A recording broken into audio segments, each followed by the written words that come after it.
Captain Jake Morrison stood on the bridge of the USS Defiance, watching the stars through the main window. The ship moved quietly through space, far from Earth and the busy trade routes. Out here on the edge of known space, things were peaceful. Too peaceful, Jake thought. "Captain, we're getting a signal," said Amy Rodriguez from her station. She was the ship's communications officer, a young woman with quick fingers and sharp ears. "It's weak, but it's definitely a distress call." Jake turned to look at her. "Where's it coming from?" Amy worked at her controls, her face focused. "The Kepler 442 system, sir. That's where the Zilani live." The Zilani were a peaceful people who farmed and made beautiful art. They had joined the Galactic Federation 50 years ago and never caused any trouble. Jake had visited their world once. It was green and quiet, with rolling hills and clear rivers. "Put it through," Jake said. The bridge filled with static. Then a voice came through. It was high and musical, the way Zilani voices always sounded, but this voice was filled with fear. "Please, anyone who can hear this, we need help. The Korthok came 3 days ago. They said they were here to protect us, but they are taking our children. They put metal bands around our necks and tell us we belong to them now. Please, if anyone can hear this, help us." The message ended. The bridge was quiet, except for the soft hum of the ship's engines. Lisa Harper, the tactical officer, turned in her seat. She was a tough woman who had fought in many battles. "Captain, we have to do something." Jake looked at the star map on the main screen. The Zilani system was only 2 days away at full speed, but he knew the rules. The Treaty of Nut was clear. No Federation ship could get involved in the problems of member worlds. "Amy, send a message to command. Tell them what we heard," Jake said. "Already done, sir," Amy replied. "Commander Foster wants to talk to you." The main screen changed to show Commander Ryan Foster's face. He was Jake's boss, a man who always followed the rules. His office on the space station was neat and organized, just like everything else about him. "Morrison, I got your report," Foster said. "You know what I'm going to tell you." "The treaty," Jake said. "That's right. The Treaty of Nut. It's been the law for over 1,000 years. It's what keeps peace in the galaxy. We cannot, and will not, get involved in the internal affairs of member worlds." Jake felt anger rising in his chest. "Sir, these people are being enslaved. That's not how the Korthok see it. They filed papers with the Federation Council. They say the Zilani asked for protection. They say it's all legal." "You believe that?" Foster's face was hard. "It doesn't matter what I believe. It matters what the law says. The Korthok have been careful. They haven't broken any rules." Jake looked around the bridge. His crew was listening to every word. Carl Bennett, the chief engineer, was shaking his head. Lisa Harper's hands were tight fists. Amy Rodriguez looked like she might cry. "What if we just went to look?" Jake asked. "Just to make sure everyone is safe." "No," Foster said firmly. "You will continue your patrol route. You will not go to the Zilani system. That's an order." The screen went dark. Jake stared at the empty space where Foster's face had been. "Captain," Lisa said quietly. Jake turned to look at his crew. These were good people. They had joined the Federation to help others, to make the galaxy a better place. Now they were being told to ignore people who needed help. "We follow orders," Jake said finally. "Set course for the next system on our patrol route." But as the ship turned away from the Zilani system, Jake felt sick. He went to his cabin and sat at his desk. On the wall was a picture of his family back on Earth, his wife Sarah and his 2 kids, a boy and a girl. What would he tell them if they asked why he didn't help people who needed it? 3 hours later, Amy knocked on his door. "Captain, we're getting more signals from the Zilani system." Jake followed her back to the bridge. The signals were weaker now, but they were still coming.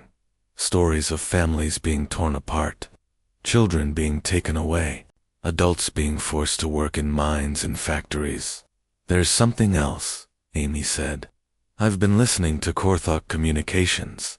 They're not just taking the Zilani, they're changing them. What do you mean? They have some kind of device. It makes people forget who they were. After a few days, the Zilani start saying they're happy to work for the Korthok. They say they chose this life. Lisa Harper stood up from her station. That's sick. Jake felt cold. If the Korthok could make people forget their old lives, then technically the Zilani would be choosing to serve them. The treaty would protect the Korthok, not the Zilani. Captain, Carl Bennett said from the engineering station, we could be there in 36 hours. The Korthok don't have many ships. We could stop this. Jake looked at his crew. They were all watching him, waiting for his decision. He thought about the treaty. He thought about his orders.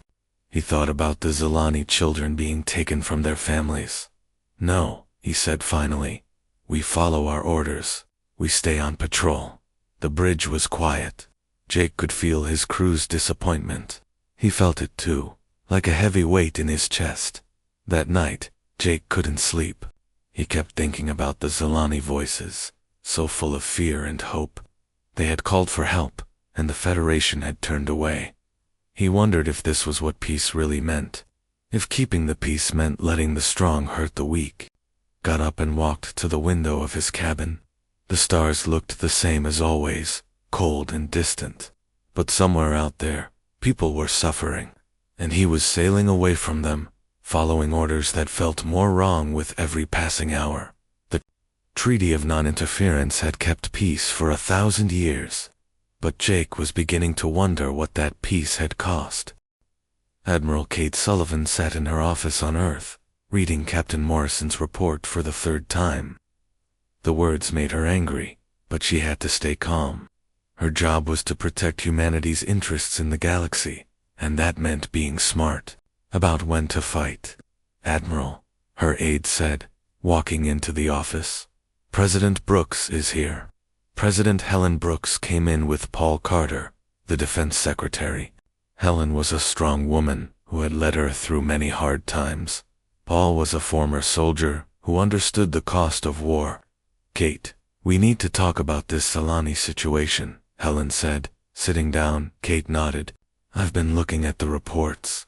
The Korthok are being very careful. They're not breaking any Federation laws, but they're enslaving people, Paul said, making them forget who they are. The Federation Council doesn't see it that way, Kate replied. They say the Zilani chose to accept Korthok protection. The mind control device doesn't leave any marks that Federation doctors can detect. Helen leaned forward. What do our own doctors say? Dr. Martinez is studying the problem. She says the Korthok device is very advanced. It changes brain chemistry in ways that make slavery look like free choice. Paul slammed his fist on the desk. This is wrong. We all know it's wrong. Of course it's wrong, Helen said. But what can we do? If we break the treaty, we risk war with the whole Federation. Kate pulled up a star map on her screen. It's not just the Zilani. Our intelligence shows the Korthok have done this to 17 other worlds. They're building an empire, and they're doing it legally. The 3 leaders sat in silence, thinking. Finally, Helen spoke. What about unofficial help? Private ships, civilian traders. Already happening, Kate said. Captain Steve Adams and other traders are selling weapons to the Zilani. They call them farming tools, but everyone knows what they really are. Paul smiled grimly. Good. What else? Agent Nicole Parker is gathering intelligence. She's found proof that the Korthok are planning to expand. They want to control 50 worlds by next year. Helen stood up and walked to the window. She could see the blue oceans of Earth below, peaceful and beautiful. The Federation is supposed to protect all member worlds, but it's not working. The older species like the current system, Kate said. They've been in power for centuries. They don't want change. What about the younger species? Paul asked. Many of them are unhappy. Our representative, Counselor Diana Green, is building support for treaty changes, but it's slow work. Helen turned back to her advisors. We need to be ready for anything. Paul, start moving ships to the border regions. Call them training exercises. Already done, Paul said. General Thompson is coordinating with regional commanders. We'll have ships near all the threatened systems within a month. Kate looked worried. Helen, if we act against the Korthok, we'll be breaking the treaty. The Federation might throw us out, and if we don't act, how many more worlds will fall? Helen asked. Sometimes you have to choose between what's legal and what's right. 2 days later, the news broke. Journalist Peter Walsh had gotten hold of Dr. Martinez's research. His report showed the galaxy exactly what the Korthok were doing. The pictures were terrible. Zilani children crying as they were taken from their parents. Adults with empty eyes, saying they were happy to serve their new masters. The human colonies exploded with anger. Protests filled the streets of New York, London, and Sydney. On Mars, colonists demanded action. The message was clear. Humanity would not stand by while innocents suffered. But the Federation Council was not happy. They called the reports inflammatory and dangerous to galactic peace. They said humanity was trying to start a war. Ambassador Tony Mitchell tried to calm things down. He met with other species representatives, asking for a peaceful solution. But the older species were firm. The treaty must be respected. Captain Morrison and his crew were reassigned to different ships, split up to prevent them from acting together. But the damage was done. The story of the Zilani had spread through the human fleet. Every captain, every crew member knew what was happening. Dr. Laura Martinez was on the Zilani homeworld, working as a cultural observer. She saw the truth up close. The Korthok were not just enslaving people. They were erasing their culture, their history, their very identity.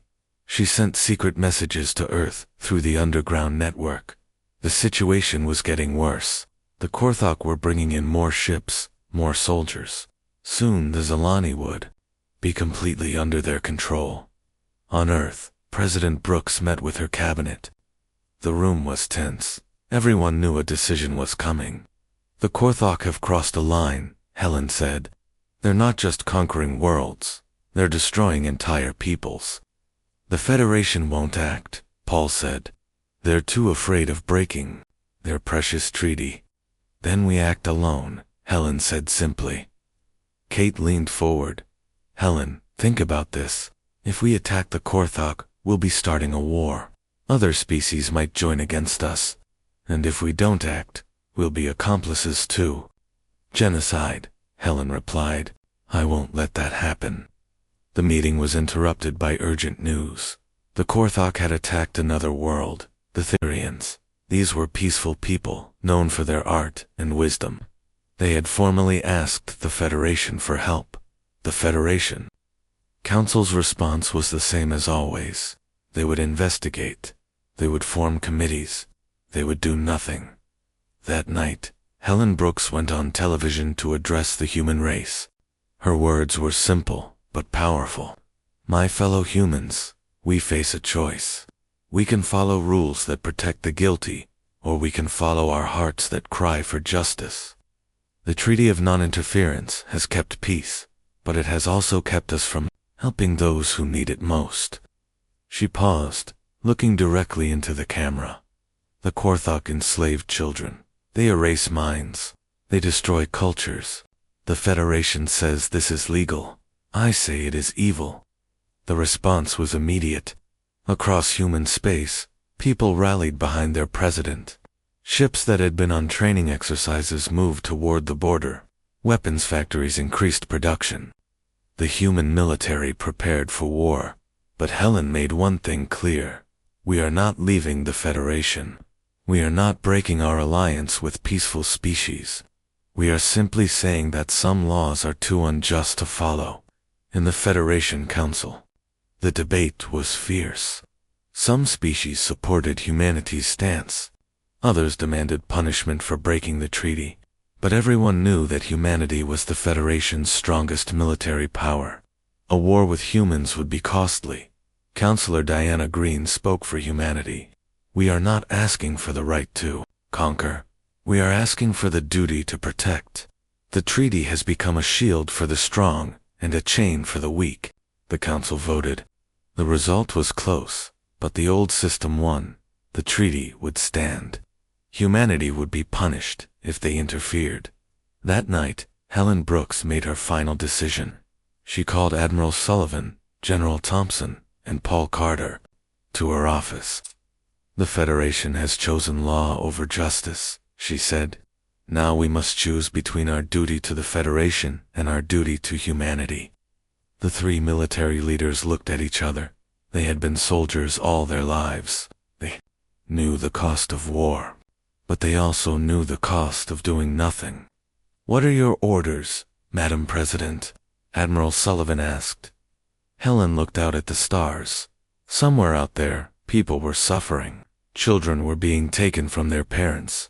Entire cultures were being destroyed, and the galaxy's leaders were doing nothing. Prepare for Operation Shepherd, she said. We're going to show the galaxy what humanity stands for. The Korthok Empire grew stronger every day. Their ships moved through space like hungry sharks, looking for new worlds to claim. They had learned that the Federation would not stop them as long as they followed the rules. Commander Sam Jordan watched from his ship as another Korthok fleet approached the Therian homeworld. The Therians were artists and philosophers, people who had spent centuries creating beautiful things and thinking deep thoughts.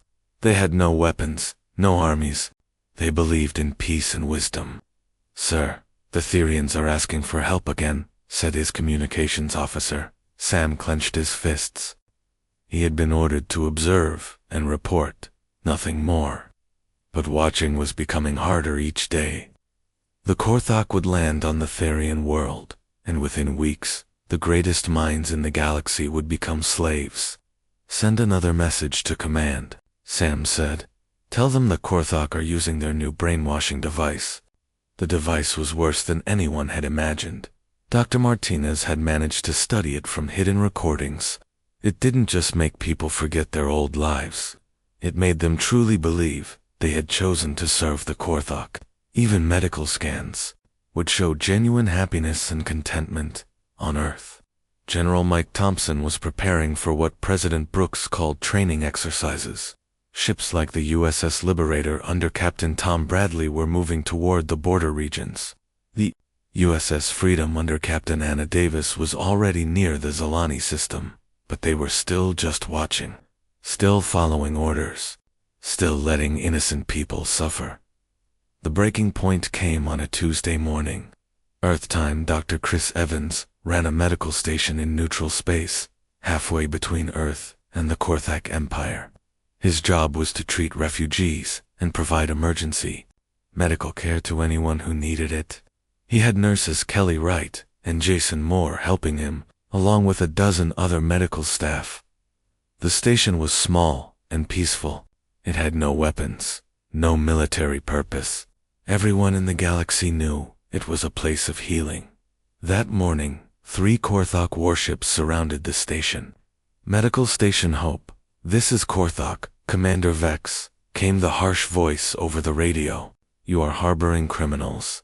Surrender them immediately. Dr. Evans looked around his medical bay. Half the beds were filled with Solani refugees, people who had escaped the mind-controlled devices. They were thin and scared, but they were free. This is Dr. Evans, he replied. We are a medical facility. We treat anyone who needs help. We have no criminals here. The Zalani slaves have escaped their lawful masters, Commander Vex said. They must be returned for proper treatment. These people are not slaves, Dr. Evans said firmly. They are free beings seeking medical care. You have 1 hour to surrender the criminals, or we will take action. Dr. Evans called Earth immediately. He spoke to Admiral Sullivan, explaining the situation. She promised to send help, but the nearest human warship was 6 hours away. Kelly Wright was treating a young Zalani girl who had been injured escaping from the Korthok. The girl was maybe 8 years old, with large eyes that had seen too much. Suffering, Doctor, Kelly said quietly. The Korthok ships are moving closer. Dr. Evans looked at his patients. Old Zalani, young Zalani, families who had risked everything to escape slavery. He thought about the oath he had taken as a doctor, to do no harm and to help those in need. We don't surrender patients, he said. Not ever. The hour passed. The Korthok ships opened fire. The medical station had no shields, no weapons, no defenses. It was destroyed in minutes.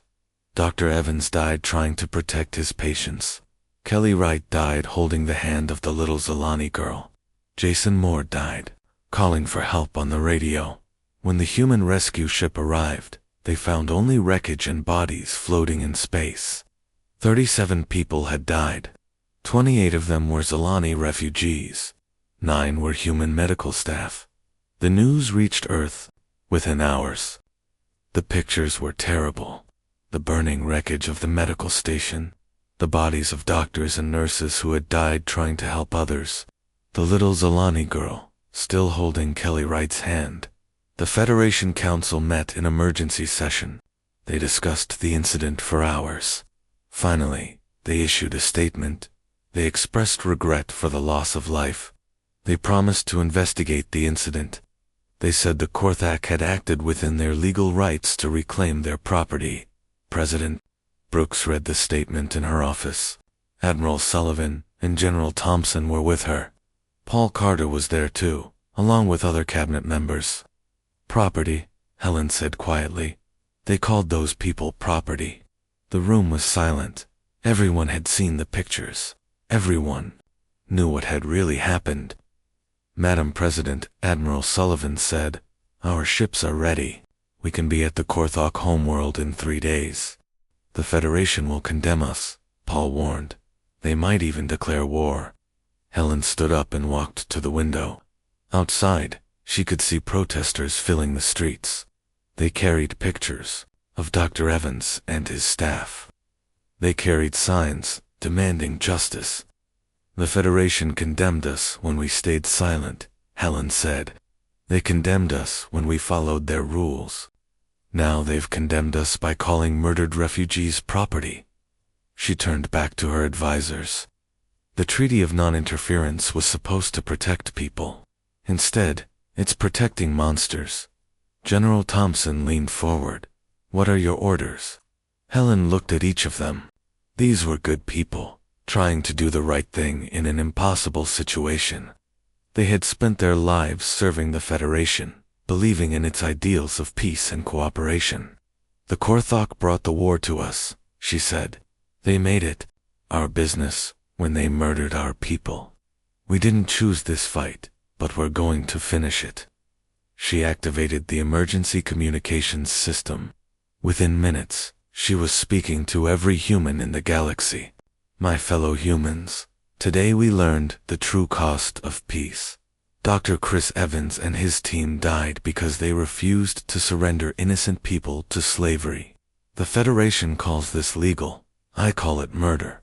The words were simple, but they carried the weight of centuries of human values, the belief that all people deserved freedom, the conviction that the strong should protect the weak, the understanding that sometimes you have to fight for what's right. The Treaty of Non-Interference forbade us from helping those who needed it most. But when they brought the war to us, when they murdered our citizens for showing compassion, they made this our fight. Across human space, ships began to move. The USS Retribution under Captain Ben Hayes changed course for the Korthok Empire.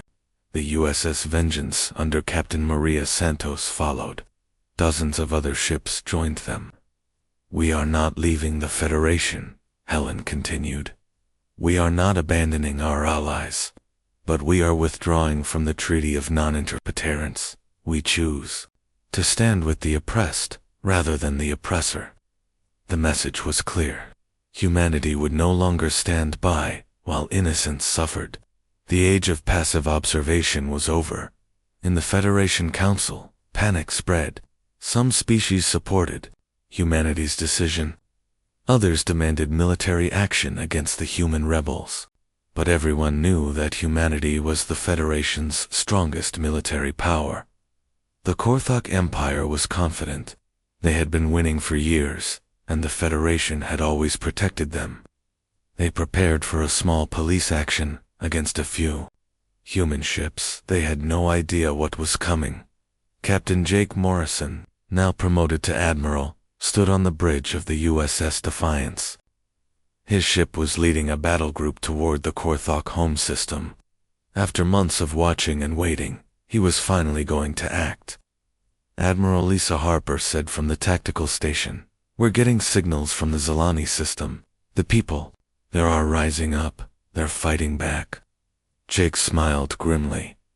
"Good. Send a message to all ships. Tell them we're not just going to war.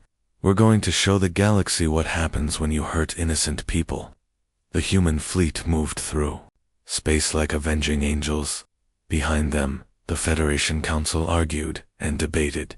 Ahead of them, the Korthok Empire prepared for what they thought would be an easy victory. But humanity was done being easy. They had tried peace, tried diplomacy, tried following the rules. Now they would try war, and they would fight with all the fury of a people who had seen too much injustice. The breaking point had passed. There was no going back now. The human fleet moved through space like nothing the galaxy had ever seen. Admiral Kate Sullivan watched from her command center on Earth as dozens of ships converged on Korthok positions. For the first time in centuries, humanity was going to war. "Admiral, the first wave is in position," reported General Thompson. "Admiral Morrison's group is approaching the Zalani system. The USS Retribution and USS Vengeance are moving toward the Therian homeworld." Kate nodded. The plan was simple, but effective. Hit multiple Korthok positions at once, free the enslaved populations, and show the galaxy that humanity would not tolerate slavery. "What about the Federation response?" she asked. "Mixed," Thompson replied. "The older species are demanding we stop. The younger ones are quietly cheering us on. The ethereals have called for our expulsion from the Federation." Kate wasn't surprised. The ethereals were ancient beings who valued stability above all else. They had been in power for thousands of years and didn't like change. At the Zalani system, Admiral Morrison studied the tactical display. 3 Korthok ships orbited the planet, along with several orbital stations. On the surface, millions of Zalani lived under Korthok control. "Sir, we're detecting uprising activity on the planet," reported Lisa Harper from the USS Justice. She had been promoted to captain after the medical station incident. "The Zalani are fighting back." "Good," Morrison said. "Let's give them some help. All ships, begin the attack." The human ships moved with precision. The USS Defiance targeted the main Korthok battleship. The USS Justice went after the orbital stations. Other ships spread out to surround the enemy. The Korthok were caught completely off guard. They had expected maybe 1 or 2 human ships, not a full battle group. Their commander tried to send a message to the Federation Council, demanding they stop the human aggression, but the humans were already among them. The USS Defiance fired its new weapons, beams of energy that could shut down Korthok systems without destroying the ships. The goal was to disable, not kill, Korthok vessel. "This is Admiral Morrison. Jake broadcasts, surrender now, and your crews will be treated fairly. Continue fighting, and we will disable your ships." The Korthok commander's response was to fire on the USS Justice. The human ship's shields held easily. Captain Harper returned fire, targeting the Korthok ship's engines. Within minutes, the enemy ship was drifting helplessly. On the planet's surface, the Zalani heard the sounds of battle. Overhead, for the first time in months, they felt hope. The mind control devices could make them forget their past, but they couldn't stop the basic desire for freedom. Dr. Martinez was still on the planet, hiding among the Zalani. She had been studying the Korthok devices, looking for a way to reverse their effects. Now she activated a hidden transmitter. Human ships, this is Dr. Martinez. I'm transmitting the frequency to disable the mind control devices. You need to broadcast it on all communications channels. The human ships immediately began broadcasting the special frequency.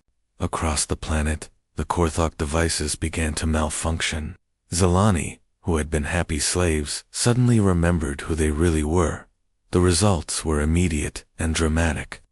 Zelani workers threw down their tools and ran from their Korthok overseers. Families reunited with tears of joy. The uprising that had been simmering for months exploded into full rebellion. Similar scenes played out across the galaxy. At the Therian homeworld, Captain Ben Hayes led the USS Retribution against a Korthak fleet. The artistic Therians had been forced to work in factories, their beautiful creations destroyed. Now they were free to create again. Sir, the Therians are asking how they can help, reported his communications officer. Tell them to take care of their people, Hayes replied. We'll handle the Korthok. The battle was fierce but short. The Korthok had become lazy and overconfident. They relied on the Federation's protection and their own reputation for cruelty. They weren't prepared for human tactics. Captain Maria Santos commanded the USS Vengeance, leading a strike force against Korthok supply lines. Her ship was fast and deadly, hitting enemy convoys before they could react. Target their transport ships, she ordered. Don't let them move any more slaves. The human fleet had advantages the Korthok didn't expect. Their ships were faster and more maneuverable. Their weapons were more precise. But most importantly, they were fighting for something they believed in. Colonel Rick Stone led special forces, teams to the surface of occupied worlds. His soldiers were experts at fighting in difficult conditions. They worked with local resistance fighters to free slave camps and destroy Korthok control centers. Remember, he told his teams, we're not here to conquer, we're here to liberate. The people we're fighting for are not our enemies. Major Beth Clark commanded a team that specialized in rescuing prisoners. She had seen the pictures of the medical station attack. She knew what the Korthok were capable of. Every person we save is a victory, she told her soldiers. Every family we reunite is why we're here. The Korthok tried to adapt to human tactics, but they were too set in their ways. They had been bullies for so long that they had forgotten how to fight a real war. Their ships were powerful but slow. Their soldiers were brutal but not skilled. The humans, by contrast, had been preparing for this kind of war for generations. They had studied every conflict in galactic history. They had trained for fighting in space, on planets, in cities, and in the wilderness. But the biggest advantage was something the Korthok couldn't understand. The humans were fighting for others, not for themselves. Every freed slave made them stronger. Every liberated world gave them more allies. The Federation Council was in chaos. Some species demanded immediate action against humanity. Others quietly sent intelligence about Korthok positions. The council chambers erupted in arguments that went on for hours. Counselor Diana Green spoke for humanity. We are not the aggressors. Here, we are responding to an attack on our medical personnel. We are liberating enslaved populations. We are doing what the Federation should have done years ago. The ethereal representative was furious. You are destroying the order that has kept peace for 1,000 years. You are setting a precedent that will lead to chaos. The peace was built on the suffering of the weak, Diana replied. If that's the price of your order, then your order is wrong. The debate raged, but it didn't matter. The human fleet was already winning. Korthak positions fell one by one. Enslaved populations were freed. The mind control devices were destroyed. Admiral Morrison received reports from across the battlefront. The Zelani system was secure. The Therian homeworld was free. 17 other worlds had been liberated. The Korthok Empire was collapsing. But the war wasn't over. The Korthok leadership was desperate. They had built their empire on the belief that they were superior to other species. The idea that humans could defeat them was impossible to accept. "Admiral, we're getting reports from intelligence," Lisa Harper said. "The Korthok are preparing to use their ultimate weapon." Morrison felt a chill. What kind of weapon? A planet killer? They're saying they'll destroy their own controlled worlds, rather than lose them. They claim it's within their rights, as the planet's protectors. The threat was real. The Korthok had always been willing to destroy what they couldn't control. If they couldn't have slaves, they would have dead worlds. "Send a message to all ships," Morrison ordered. "We're going to the Korthok homeworld. If we're going to end this war, we need to cut off the head of the snake." The human fleet began to converge on the Korthok home system. It would be the biggest battle in galactic history. But the humans were ready. They had tasted victory, and they liked it. More importantly, they had seen what they were fighting for. The joy on the faces of freed slaves, the tears of families reunited, the hope in the eyes of people who had given up all hope. The Korthok had made a mistake when they attacked the medical station. They had shown humanity what they really were. Now, humanity was going to show them what humans could do when they were truly angry. The final battle was coming, and the humans were ready for it. They had been unleashed, and nothing would stop them now. The Korthok homeworld was a dark place. Its cities were built like fortresses, with tall walls and narrow streets. The sky was always gray, and the air smelled of metal and fear. This was where the Korthok Empire had begun, and this was where it would end. Admiral Morrison stood on the bridge of the USS Defiance, looking at the massive planet on the main screen. Around him, the largest human fleet ever assembled, prepared for the final battle. Over 100 ships had come from across human space. "Sir, we're detecting the planet killer weapon," reported Lisa Harper from the USS Justice. "It's in orbit around the fourth moon." Morrison studied the tactical display. The weapon was huge, like a metal moon covered in energy weapons. It could destroy entire planets with a single blast. The Korthok had built it as their final insurance policy. "They're threatening to use it on their own slave worlds," said Captain Tom Bradley from the USS Liberator. "If they can't have them, they'll destroy them." "That's not going to happen," Morrison said firmly. "All ships, prepare for Operation Freedom. We're going to disable that weapon and end this war." The human fleet spread out across the system. The USS Retribution and USS Vengeance moved to attack the orbital defense platforms. The USS Justice led a strike group toward the planet killer. The USS Defiance headed straight for the homeworld itself. The Korthok were ready for them. Their entire remaining fleet was here, nearly 200 ships of all sizes. They had been preparing for this battle for weeks. "Human fleet, this is Korthok's Supreme Leader Tsar," came a harsh voice over the radio. "You have violated galactic law. Surrender now, and your deaths will be quick." Morrison almost laughed. Even facing defeat, the Korthok were still trying to bully their enemies. "Korthok Leader, this is Admiral Morrison," he replied. "You have enslaved innocent people and murdered medical personnel. Surrender now, and you will be treated with more mercy than you deserve." The response was a massive wave of weapons fire. The battle for the Korthok homeworld had begun. The fighting was fierce. The Korthok fought with the desperation of people who knew they were doomed. Their ships were older and slower than human vessels, but they had more of them. Captain Maria Santos led the USS Vengeance in a daring attack on the planet killer weapon. Her ship was fast and agile, dodging between the massive energy beams that could destroy a moon. "Target the weapon's power core," she ordered. "We need to disable it before they can fire it." The USS Vengeance danced through the enemy fire, its weapons striking precisely at weak points in the planet killer's armor. Other human ships joined the attack, each one adding to the damage. On the planet's surface, Colonel Rick Stone led his Special Forces teams in a desperate mission. They had to reach the weapons control center and shut it down from the inside. Remember, he told his soldiers as they prepared to land, the Korthok will fight to the death. But we're not here to kill them all. We're here to stop them from killing everyone else. The landing was rough. Korthok fighters swarmed the human dropships, but the soldiers made it to the surface. They moved through the dark streets of the Korthak capital, fighting their way toward the control center.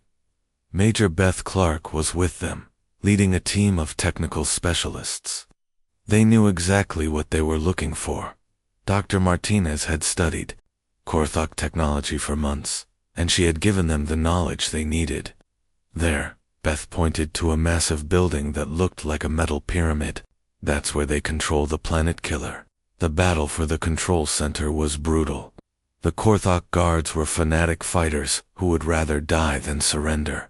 But the human soldiers were fighting for something bigger than themselves. In space, the battle raged on. The human fleet was winning, but slowly. Every victory came at a cost. Ships were damaged. Good people were dying. Admiral Morrison watched the tactical display with growing concern. The planet killer was almost ready to fire. If they couldn't stop it soon, billions of people on enslaved worlds would die. Admiral, we're getting a signal from the surface, reported his communications officer. Colonel Stone says they're inside the control center. Morrison felt a surge of hope. Put him through. Rick Stone's voice crackled over the radio. Admiral, we're at the main control system. Dr. Martinez's information was correct. We can shut down the weapon, but we need 10 minutes. You've got it, Morrison said. All ships, protect the landing zone. Don't let anything get through. The human fleet closed ranks around the planet. Every ship turned its weapons toward the Korthok forces trying to reach the control center. The battle became a desperate race against time on the planet's surface. Beth Clark worked frantically at the control systems. The Korthok technology was complex, but she had studied it carefully. Her hands moved across the alien controls, shutting down system after system. 5 minutes, she called out. I need 5 more minutes. The Korthak had realized what was happening. They threw everything they had at the control center. Waves of soldiers attacked the human positions, but Rick Stone's people held firm. You're not getting through, he growled, firing his weapon at the advancing enemy. Not today. In space, the USS Justice was taking heavy fire. Captain Lisa Harper gritted her teeth as her ship shook under enemy weapons. But she held position, protecting the soldiers on the ground. Ma'am, we're losing shields, reported her tactical officer. Then we fight without shields, Lisa replied. Those people down there are counting on us. The minutes ticked by like hours. The human fleet was taking casualties, but they held their positions. The soldiers on the ground were outnumbered, but they didn't give up. Finally, Beth Clark's voice came over the radio. That's it. The planet killer is shut down. It's completely disabled. A cheer went up from the human fleet. The immediate threat was over. But the battle wasn't finished yet. Supreme Leader Tsar was beside himself with rage. His ultimate weapon was gone. His fleet was being destroyed. His empire was crumbling. If I cannot rule the galaxy, then no one can, he snarled. All ships, ramming speed. We'll take the humans with us. The remaining Korthok ships began to accelerate toward the human fleet. They were going to try to destroy as many human ships as possible before they died. But Admiral Morrison was ready for this. He had studied Korthok psychology. He knew they would prefer death to defeat. All ships, evasive maneuvers, he ordered. Let them come. We'll show them what human reflexes can do. The human ships scattered, like leaves in the wind. They were faster and more maneuverable than the Korthok vessels. The enemy ships crashed into empty space, their sacrifice meaningless. Within an hour, the battle was over. The Korthok fleet was destroyed or surrendered. Supreme Leader Tsar was dead, killed when his ship exploded. The Korthak Empire was finished, but the real work was just beginning. The human fleet spread out across the galaxy, liberating the remaining slave worlds. Dr. Martinez worked tirelessly to reverse the effects of the mind control devices. Colonel Stone's teams helped establish new governments on freed worlds. The Federation Council was in chaos. Some species demanded punishment for humanity's actions. Others called for celebrations. The debate went on for weeks. Finally, President Brooks addressed the galaxy. Her words were broadcast to every world, every ship, every space station. The galaxy has learned a hard lesson, she said. Peace without justice is not peace at all. It's just organized oppression. She proposed a new treaty. The Galactic Accord of Protective Intervention would replace the old non-interference treaty. It would give Federation members the right and duty to protect innocent people from oppression. We don't seek to rule the galaxy, Helen continued. We seek to protect it. Every species has the right to live free from slavery, from mind control, from the fear of destruction. The proposal was controversial. Many of the older species opposed it. They liked the old system where they could ignore problems and maintain their power. But the younger species supported it. They had seen what the Korthok could do. They had seen what humans could do to stop them. They wanted to be part of a galaxy where justice mattered. The vote was close, but the new treaty passed. The Galaxy Defense Force was established, with humans playing a leading role. Admiral Morrison was appointed as its first commander. The ceremony was held on the liberated Zelani homeworld. Representatives from dozens of species came to witness the signing. The Zelani themselves provided beautiful music and flowers. Morrison stood before the assembled crowd, thinking about the long journey that had brought them here. It had started with a distress call from desperate people. It had ended with a new hope for the galaxy. Today, we begin a new chapter, he said. Not as conquerors, but as protectors. Not as rulers, but as servants of justice. The crowd cheered. Former Korthok slaves stood beside their liberators. Human soldiers shared food with alien children.